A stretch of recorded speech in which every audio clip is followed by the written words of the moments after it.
second ago, y'all were, hey, did we miss any elected officials? And I didn't raise my hand because as of Wednesday, I'm no longer mayor of Alpharetta. So I think that's the first time that's come up. And it stung just a bit, to be honest with you. So, you know, as mayor of Alpharetta, I've had some great opportunities. We've had some great successes. I'm going to miss some of the big things, and I'll tell you a little bit about that in a moment or two. But I'm also going to miss some of the small things. One of the things, so I'm not a famous person, and I don't really know anybody who's famous, not personally. I don't drive an exotic car by any stretch. And there's not a restaurant on the planet that has my photograph and an autograph scribbled on top of it, just saying. But one of the small things that I will miss is talking about what cities do to third graders. And so to third graders, I'm just going to be honest with you, a mayor is a rock star. You walk into a third grade class, and there's the President of the United States, and then there's you as mayor of the city of Alpharetta, and they assume that we both know each other and we have coffee together and we talk on a regular basis. In fact, there was this one time, my wife and I, we were going to see my daughter at lunch at elementary school. And so we're, you know, we just walk in, we find her, and we brought her lunch, and we're kind of getting her lunch and everything ready, and we're kind of standing and getting things going. And all of a sudden we hear from about 3 tables over, hey lady, can you move? He's talking to my wife. I can't see the mayor. I still get it. She gives me a hard time, and I give her a hard time right back on that. But here's the thing, one of my favorite things to do is to ask them, it's like, okay, look, we told you a little bit about what cities do. We've told you what mayors do. You know, I love this question because you just don't know what you're going to get. If you were mayor, what would you do? And some of them are very, very smart, and they give really great answers. It's like, well, I would keep everyone safe. Absolutely, that's a great idea. Some of them, you know, would say, well, I would eliminate all traffic. It's like, wow, man, I'm going to swap places. And then sometimes they get fun. It's like, well, I would really like our pool to have a big lazy river. That would be fantastic. Or one child talked about having whitewater in one of our parks, the whitewater, you know, water park in our park. Roller coasters often are a frequent visitor in terms of those conversations. But the thing that really stands out from these conversations, these presentations, is it's very easy to wish. You know, it's very easy. Even as a third grader, you can have an "I wish we would." But the medal of a leader is the ability to get from "I wish we would" to "I'm glad we did." As was mentioned, I'm David Belle. I'm a 6th generation Georgian. Proud to be so. I may be more than 6 generations. That's as far back as we can trace our tree, so sorry, but 6th generation Georgian. I am a pro-life, free market Christian. I'll say not just Christian, follower of Christ, conservative. I am a 20-year husband to an amazing wife. I have 2 kids. They are now 15 and 13, which is another sad kind of thing. They keep getting big. My 13-year-old used to be really sweet. We understand that she will be sweet again. Right now, she's 13, and so we're dealing with that. But I'm a product of Gainesville, Georgia, which is the poultry capital of the world. I say that with confidence because the water towers say it, so I feel good about that. And I've had the privilege of being the mayor of Alpharetta, the technology city of the South, and I am very, very excited to be running for Secretary of State in the state of Georgia, the most irresistible state in these United States. And so when we look out, though, at the Secretary of State's office and at the state of Georgia, there's also a lot of easy wishes. There's a lot of "I wish we woulds." And I'll tell you, you know, if you everything else just goes away at the end of this speech and you think, well, I don't remember what he said, this is what I do want you to remember. In terms of the "I wish we woulds," in terms of where I believe we can get to the "I'm glad we did," is I'm running to defeat voter fraud and champion Georgia jobs. And so on the defeat voter fraud on the election sides, there are some things that we need to do. Now, there's a lot of folks that, well, there's not that much election fraud, but there are some holes we need to plug. And as much bandwidth, as much conversation, as much print, and as much speech making is given on cybersecurity, which I do think is important, we're talking about there the back door. If that's the back door of election security, of voter fraud, what's the front door? The front door is the absentee ballot, which that is standing wide open. If you vote in person, and we're very glad about this, if you go to vote in person either on election day or you go during early voting, you have to present your photo ID. That's fantastic. But if you decide to vote absentee, you don't need a photo ID. You don't need a witness. You don't need a notary. You don't need an excuse. All you need is a stamp and an address. Now, the reason this is important, and the reason that's the biggest opportunity for voter fraud, there is a concept called voter harvesting. And one of the most prolific kinds is one that happened in the accounts that have happened in Florida, where essentially they'll order absentee ballots for an entire street of people. They'll monitor when those absentee ballots arrive, and then they'll send a team of people to make sure that those absentee ballots do get filled out and for their candidate. New Jersey took it a little bit further. They will actually pay you for the absentee ballot, and as a service for that fee, they'll fill it out for you and fill it in and send it in. And then, of course, you have these things that have happened in Georgia, like with nursing homes and other opportunities where you have a group of people who absentee ballots are ordered from, and we don't really know that those voters are actually filling it out or that they actually even asked for an absentee ballot. So I believe the number one thing in terms of defeating voter fraud is to bring the photo ID element to the absentee ballot. Now, there's also, we talk about U.S. citizens and non-U.S. citizens. And I believe only living U.S. citizens should be able to vote in U.S. elections. I'm not trying to be radical here. But here's the thing, it's much easier than you think. So right now, if you get a voter registration form, and on that sheet, it's a one-page sheet, which is great. On block 5, you have 3 options. You can put your driver's license number down. If you don't have a driver's license number, you can put your social security number down. If you don't have your social security number, you just check the 3rd box on the far right. And that box says, I have neither a driver's license nor a social security number. If you fill out the rest of that voter registration form, you will be registered to vote in the state of Georgia, whether you are a U.S. citizen or not. Now, the state legislature implemented the Proof of Citizenship Act back in 2010, but here it is, 2018, and we have yet to implement that proof of citizenship law. And so right now, and until we implement that law, it is that easy to register as a non-U.S. citizen to vote. Now, there's been a lot of talk about machines, and I think there's a great conversation being had. I'll tell you where I stand on it. I stand on it from a functionality standpoint, but there's 2 things when we talk about the next generation of voting machines. The one thing is voter security, of course, that's the most important thing. The other side of the coin, though, is voter confidence, which I also think is important. Because the worst thing that can happen is for someone to say, you know what, that's not my mayor. That's not my state representative. That election was stolen. And we hear that, we see that.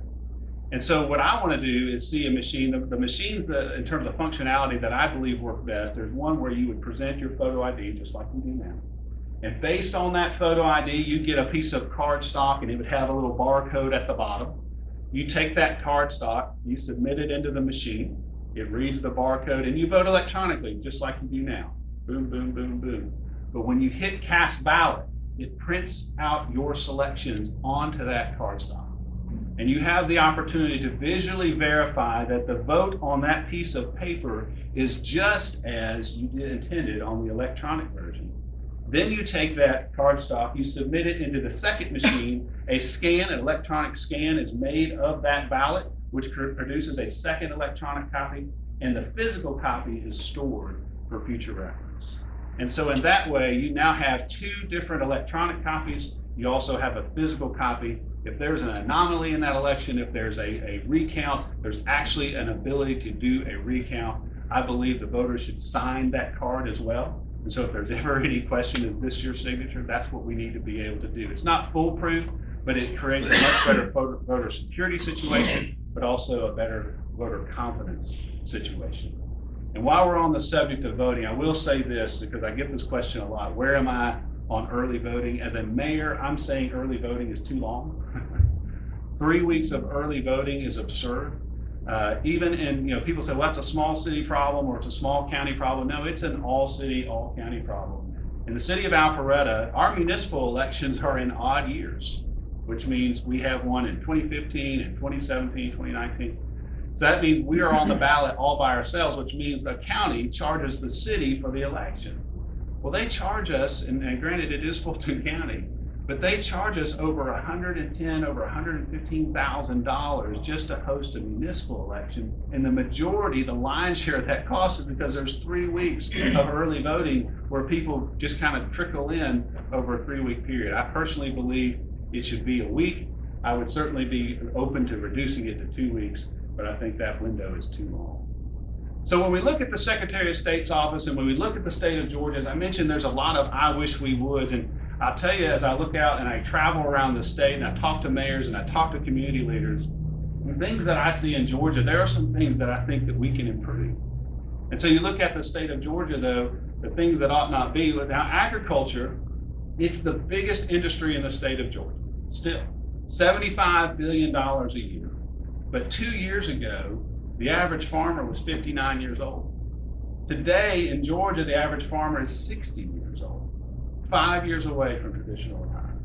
And not only that, those farmers are telling their children to go pick another industry, go do something else.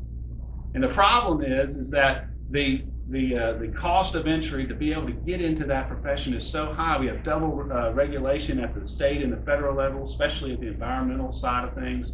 These subsidies have artificially pushed up land prices. It's just hard to get into agriculture. And then you look out at these towns, and I talk to these mayors, a lot of these towns and communities are down to their very last large employer, they're down to their last industry, and they're trying to figure out what's next. I talked to one city, in fact, leaders in Columbus, Georgia. And I said, hey, how's things going here? And they said, well, we haven't come out of the recession yet. I said, really? They said, no, we haven't come out of the recession. When we went into the recession, we had a textile industry for one, and now the entire textile industry has gone overseas. And we're trying to figure out how to replace those jobs and replace those opportunities. And then you look now, technology is near and dear to my heart. Alpharetta is a technology city of the South. We are the highest concentration of technology companies anywhere in the Southeast, which is fantastic. But technology is also one of the things that Georgia does best. But here's the thing, the future of the technology industry in Georgia is going to depend on our ability to attract new venture capital dollars, new investments in new ideas and new software and new products. But when you look out at the entire country, 75% of all venture capital or investment dollars in new technology go to 3 states, California, Massachusetts, and New York. Georgia's share of being able to attract those investments is just 2% of what California gets. And so something's got to be done about that. And then you look out at when you look at the state of Georgia, we have a ton of counties. We all know that. 159 counties. I think Texas has us beat. I think that is the only state that has us beat in terms of number of counties, but they're a lot bigger than us. But of those 159 counties, 85 of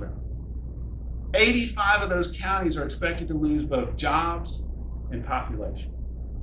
And so you say, well, you're telling me these things, so what is it that the Secretary of State's office can do? Well, I will tell you this, it's worse than you think. So the Secretary of State's office, I'm telling you, is a hat-in-hand position. It is a beggar's position. And why do I say that? It's because the Secretary of State's office has almost no authority, and it is under-resourced, has barely enough resources to do the constitutional functions of that office. And so, okay, well, what do you do? Well, I tell you this, it sounds to me, the Secretary of State's office in that respect sounds a lot like mayor to me. Mayor, when I first became mayor, I knocked on a lot of doors, 3,000 of them to be exact. And I gave my, I wish we would, I wish we would, I wish we would, I wish we would. And guess what? The people of Alpharetta voted me into office, and then I got to figure out how do we get from I wish we would to I'm glad we did. Especially when I recognize that the mayor is a great title, but there's no authority necessarily that comes with that. You got the same vote that the council member to your left and the council member to the far right over there has. It's one vote. And you've got the same budget. You can't even pass a budget unless you get 3 other council members on board with it. And heaven forbid you want to do something that goes beyond the authority and beyond the resources of that office, you're going to have to lead. And that's where I think the opportunity with the Secretary of State's office is. With a mayor's office, there is the direct responsibilities of that office, There's public safety, absolutely very important. Parks and rec, there's engineering, there's public work with the roads, there's the community development, finance. Those are the direct functions of that office. And a lot of people spend all their time on those direct functions. But what has made the difference for the city of Alpharetta is our ability to look at the other side of that job, the leadership side, the platform side of that job. And so here's what we did. And I'll cast this specifically in the realm of technology and building opportunity. When we recognized in Alpharetta, we wanted to be the best at what we do best. Alpharetta, what we do best is technology. But when I looked among my council, we had some great council members, but we had a real estate agent, we had an insurance guy, we had a loan officer, we had an interior designer. Fantastic. I'm an attorney. We know nothing about technology. But what we did recognize is that inside the city limits of Alpharetta, we had some of the best technology CEOs, CIOs, CFOs, CTOs. And so what we did is we formed the state's first technology commission. And we said, look, we're going to present you with our problems. A, we want to figure out how do we brand our city as a technology city? How do we create a better environment for startup technology companies and venture capital opportunities? How do we create community among these technology companies? Fiber is what put us on the map. What's next in terms of technology and infrastructure? And with their help, this is the lesson that we learned. With their help, they were not just simply on a board. They lent us not only their expertise, but the expertise and the staff of their companies. And we were able to make the case and land a technical college for the city of Alpharetta. We launched a technology incubator that now serves 50 technology companies. We actually graduated 5 last year. We were able to make the case for and bring a conference center to Alpharetta to host the premier technology events in the Southeast. It hosts over 1,500 people. And we are able to grow the number of technology companies inside the city limits of Alpharetta to now over 640 companies.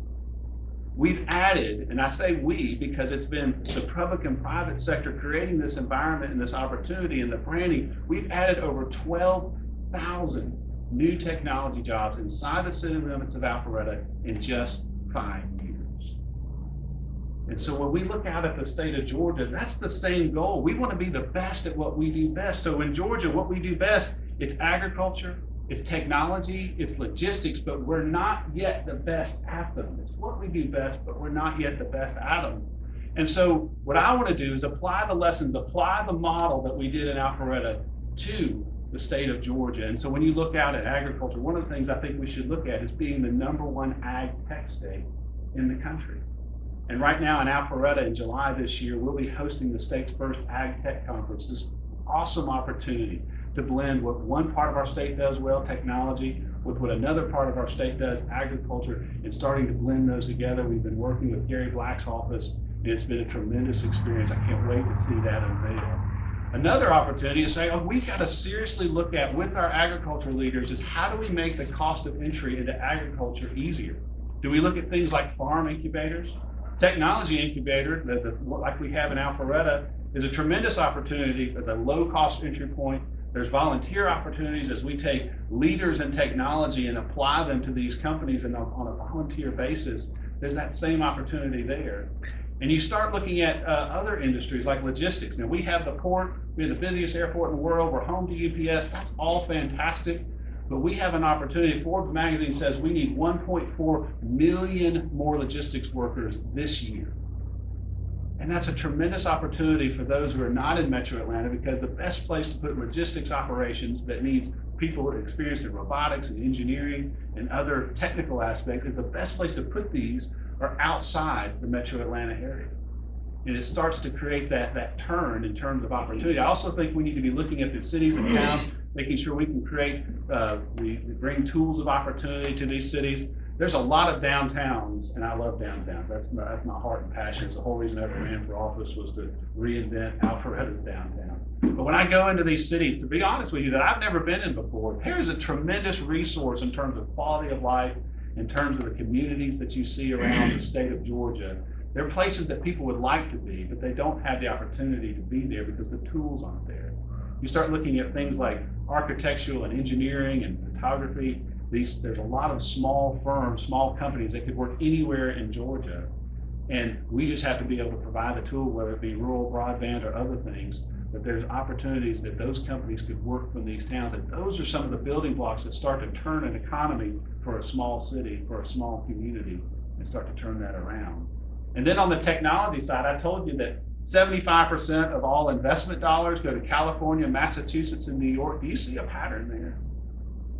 We have a lower tax burden, we have a lower cost of living, and we have a better quality of life here in Georgia. And I always love the stories. That how many of y'all remember former Governor Rick Perry? Well, he would go to California.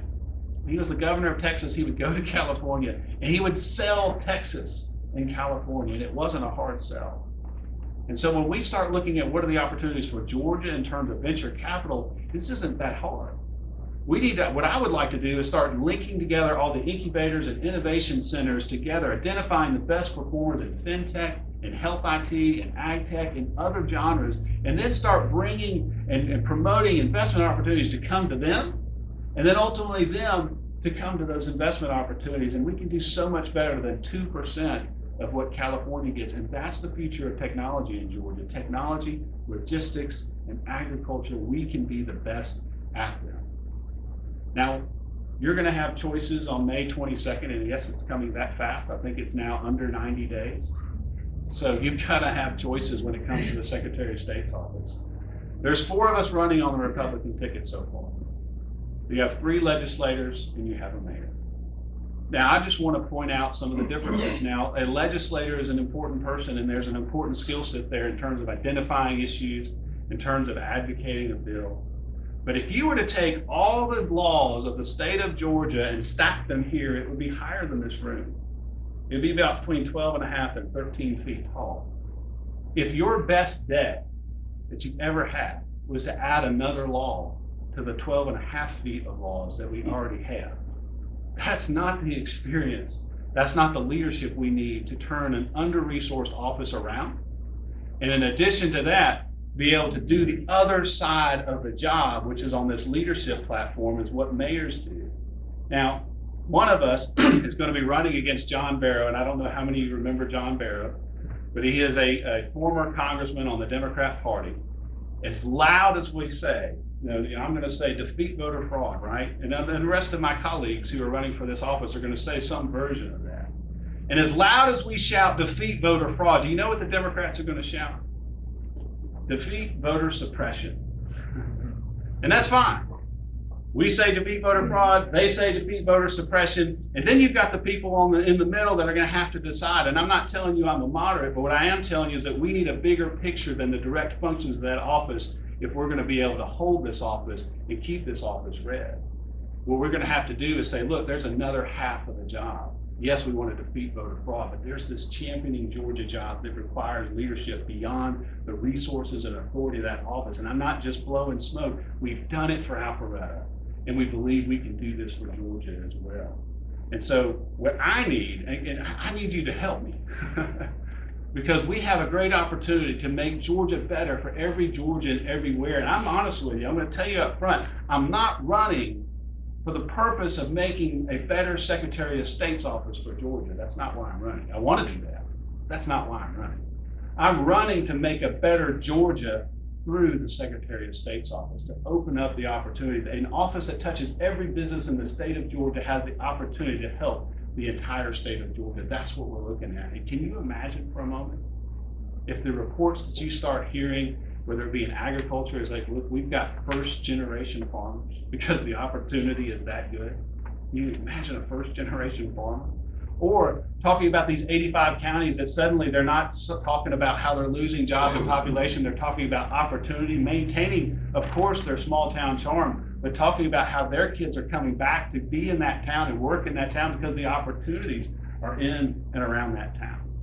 And can you imagine what people would say, look, Georgia is the #1 state in technology because they figured out how to be the best place for new ideas, new innovations, and new software when it comes to technology. We can make a huge amount of progress in that. And if any of this resonates with you, if this is something you would like to help, I've got Byron Sheehy here today with me. He's got a sign-up sheet. I would love at least to allow us to keep in contact with you and tell you more of the campaign as we go along. But we have an opportunity to really make a much better state. We have an opportunity to defeat voter fraud and champion Georgia jobs. I'm David Belle, Republican candidate for Georgia Secretary of State. Thank you for having me.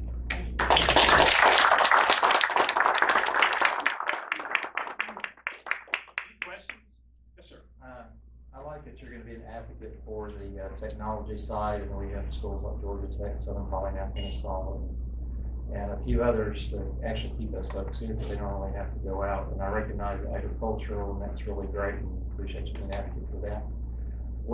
There's like a huge other area, and our Commissioner Taylor's done a good job of this, of helping bring in industries with higher paying jobs and all that. When I look at the agricultural, as far as the bang for the buck on the worker, which I'm saying, I do know we need that and that economic input. What do you think you might be able to do as an advocate as far as bringing the industrials in with, better paying jobs with all this new money that's coming in, and plus, You're talking about manufacturing? yes, and plus the majority of all our businesses are actually small business. I know at the chamber, what were we, about 80% small business or more, and a lot of those are the ones that need a lot of help too. And so what ways will your office be able to help the small businesses, the current ones, in helping open them? Yeah, I think, well, first of all, I would say that what I've learned as mayor is that you can't do everything.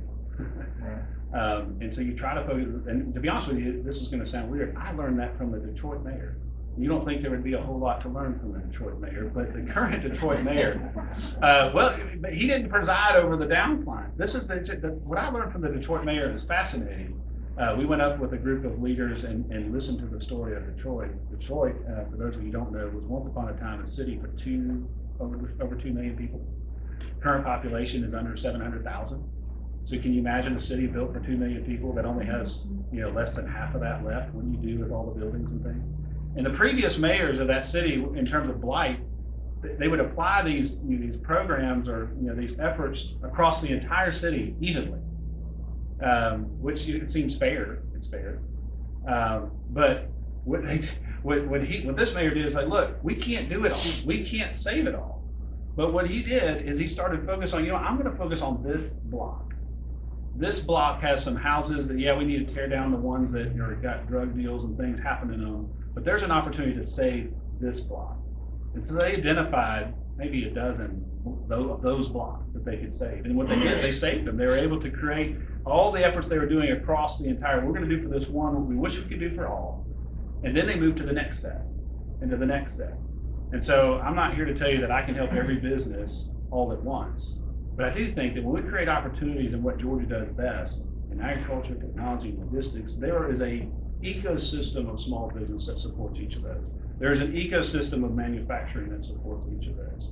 And so while I'm in favor of making sure we have more manufacturing jobs in Georgia, my philosophy that I learned from Detroit, which seems terrible, but is that you got to do for one what you wish you could do for all. And we create those ecosystems around what we do best, then I think the entire state prospers. And then when we fix that, when we become the best at what we do best, then we add the next level, the next layer in terms of leadership.